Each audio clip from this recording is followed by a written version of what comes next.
ওনার সাথে তো আমার বিয়ের পরে যখন আকিজ ফুটওয়্যারে যখন ওই যে আমার শ্বশুর যখন করলো পিকনিক করলো তখন তো নাসির কাকা, বশির কাকা, শামীম কাকা, জসিম কাকা সবাই এসেছিলেন, চাচিরা সবাই এসেছিলেন, দেখা হয়েছিল।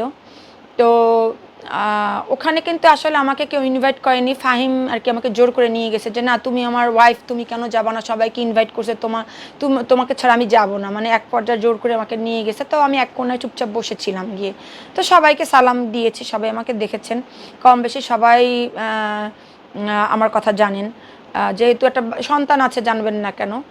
কিন্তু বশির চাচাকে আমি এর আগে যখন আরেকবার এরকম দুবাইতে গিয়ে ফাহিম যখন এরকম আমাদের সাথে যোগাযোগ বন্ধ করে রেখেছে তখন আমি যোগাযোগ করেছিলাম, মেসেজ করেছিলাম, ফোন দিয়েছিলাম।